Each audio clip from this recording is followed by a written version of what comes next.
Hello, everyone, and welcome back to another episode of Read, Write, Think, and Code with Sharon and Renee.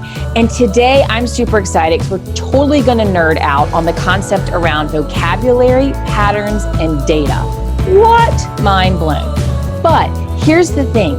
One of the most important factors that's emerged over the past couple of years in data and in computer science is all about text analytics. So I want you to think about this, like when you send a text message, when you send an email, when you are doing something on social media, think about this too. Have you ever heard of something called keywords when you're putting in information, if you're typing in something into a Google search? All of that is text analytics, especially when we send messages back and forth to one another. Your phone will begin to pick up or fill in words that you use on a regular basis.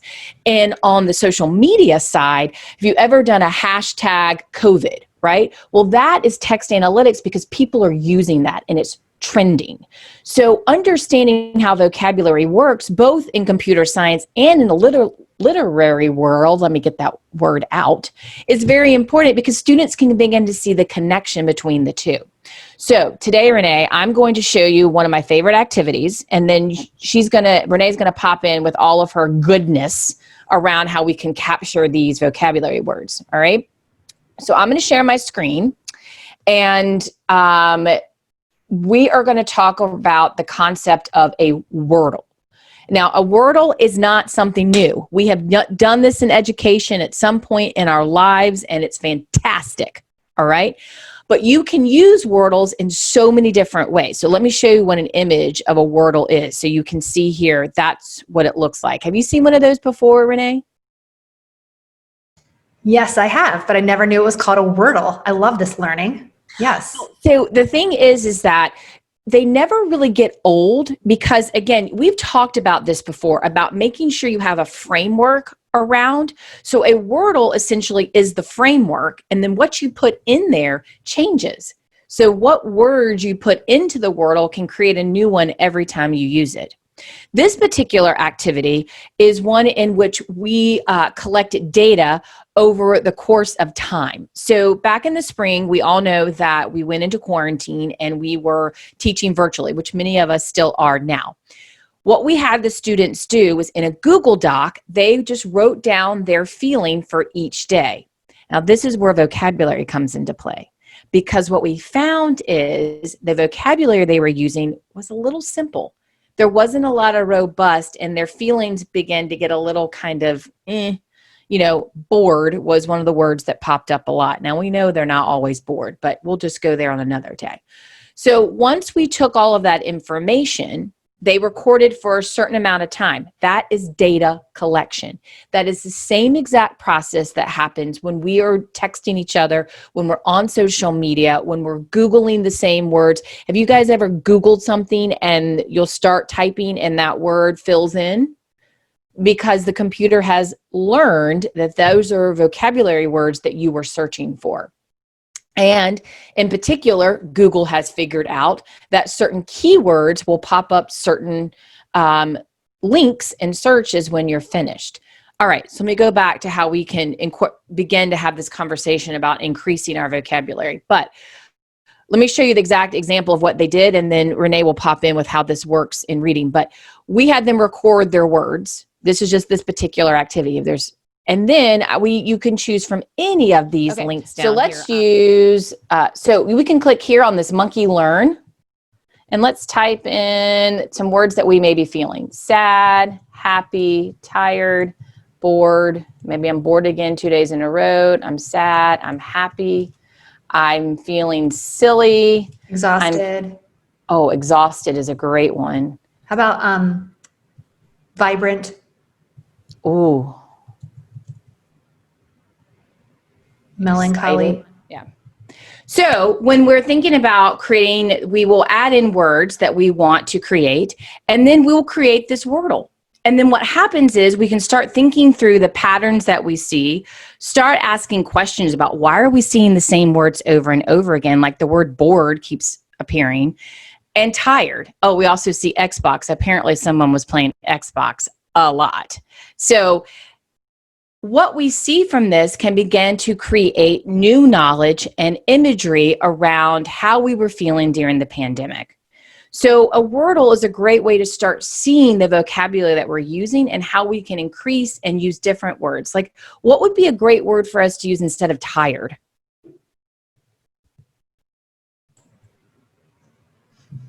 Exhausted. What's a better word for tired? Or not better, maybe just different. Tired, sleepy. I like the word exhausted. Exhausted.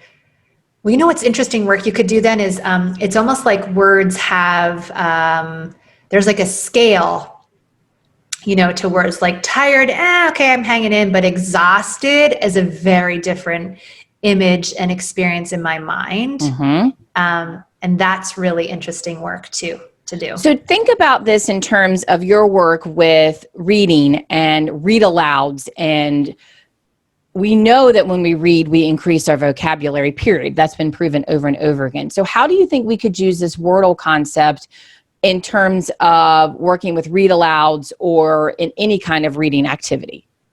I'm really glad that I want to highlight what you just said as even just kind of make it a bigger point. There is so much research. Richard Allington has incredible research on this. The idea of when kids are holding books that they've chosen, they can comprehend and decode fluently, their vocabulary goes through the roof. And so there is this interesting debate in the field of education of how do we teach vocabulary. And I do think that there are multiple entry points into vocabulary, but making sure kids will naturally gain more in vocabulary when they read a lot. The key is, though, reading the right book, so to speak. Again, that idea, we've talked in previous episodes of like the reading puzzle, making sure that they can read it accurately. You know, they can, they have access to the fluency and the comprehension. Read aloud is a great place too. So whether you're, whether you're supporting children at home in their at-home learning or you're a classroom teacher, reading aloud to students is an awesome opportunity and an engaging opportunity to teach vocabulary. It's almost like it's a passive, like it's like you're sneaking in the vocabulary work because students are engaged in the book. Usually you're picking engaging books. And so you're falling in love with characters. It's almost like they have an existence in your classroom or your home, and you're thinking about these characters and the relationships between characters. So when you layer in vocabulary to a context that's already been built, it almost seems it's like it's a bonus versus how I learned vocabulary, which is here are the words, you define them, and we'll quiz them on Friday, and then you lose them at recess. Like you don't even remember them, right? Because that's again relying more on memory than language, the language function of your brain. And so Isabel Beck, she wrote a great book called Building a Robust Vocabulary, and she designs her word wizards around this idea of taking the concept of what kids already know and then layering on top of that. So we might have two characters who don't necessarily follow directions, and it doesn't say the word mischievous in the book, but we might say, you know what, this kid is being a little bit mischievous. That means he's not really following directions because we already know the character. And so you're just adding that tier of vocabulary into the world that's already been built. Is really fun to do in your read aloud. And then you can also do what we were just doing, a little bit of like tiers of words. I used to take paint chips that you could get at your local hardware store. And you know how you would have like all the shades of purple or all the shades of blue. And we would do like just a fun activity of like, okay, I'm sad. I'm lonely, I'm melancholy or whatever, or I'm happy, I'm excited, I'm ecstatic, so like just thinking about the shades of meaning of words and how there's a concept behind it. Like, were you sad or were you ecstatic, and all the work that can do. Is this character feeling excited or ecstatic? And so that's super fun. Yeah. Yeah, go ahead. And you can, I was thinking too, like when you just said the paint chips, my brain is going to the fact, like I'm literally going up the paint chip example thinking ecstatic. Oh, that's like bright yellow. I'm feeling so happy and I'm really, really excited. And that, then I'm using that word in a different manner than if I was just like, oh yes, I'm ecstatic and I learn the vocab, I have to write it down. I love that. That's a great visual part to remembering that word. A great tool. And you can imagine if kids came up, or if we co-authored or co-designed that experience based on a character that we've been studying in a text that we've shared together, like a read aloud experience, it just becomes this we versus me experience. Like we're collaborating together on it. Which is really fun and engaging and gets kids curious about words versus like I have to quiz my memory, which may or may not be so strong. And the other piece that I like about what you said is that you could take that and really work on a certain section of words over a course of time. So if you know you're going to read a book and you know in that book there are certain vocabulary words that really mesh well, that we want them to learn, you could do your paint chip piece, you could talk about it, read aloud, and then even when you went back and if you were to do a Wordle about, well, what was your thought process or experience about today or about reading the story, I can guarantee their vocabulary is going to be very different than just it was good. 100%. Okay. Another encouragement that I try to live out in my daily life is coach versus correct. And this happens a lot in everyday language. You'll hear it as kids are taking risks and exploring their comfort zone with language. Sometimes it's verbs tense. Or the other day I heard Riley say, I have to put this in the cabinet. And I'm like, oh yeah, the cabinet is over there, right? And so, I learned it. And so they're experimenting with that verb tense because the English language is incredibly complex with its mechanics and multi-meanings. And so one approach could be to correct. No, that's actually not it. It's cabinet. And one would be to coach. You're right. The cabinet is right there. Or what did you learn the other day? Oh, you learned it? You learned that? That's so exciting. And so correcting tends to shut down risk-taking and that natural play and exploration with language that we hope will foster and inspire the engagement, right? And wanting to explore, whether it's in language or whether it's taking in words from an author or whether it's putting pen to paper. But coaching, that's just you're providing that model, you're providing that mentor framework of language, and just matching their joy or matching their energy. Oh, it was upsetting to you, just kind of coaching along the way. And I call it the mirror or the parrot back. Just parrot back to them in the phrase, and they'll hear that and they'll pick up on that. You'll see a shift happen and they'll pick up on it pretty quickly. Kids of all ages, right? Nobody likes to be corrected. I completely agree. Although I think Covernet, is that what she called? I kind of like that.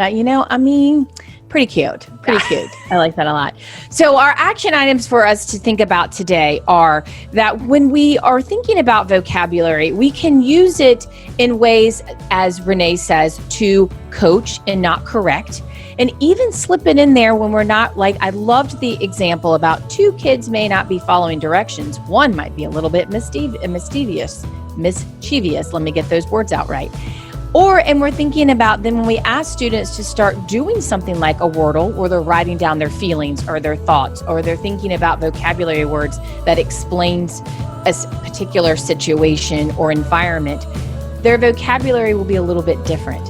The cool part about the Wordle concept is thinking about how that's the framework.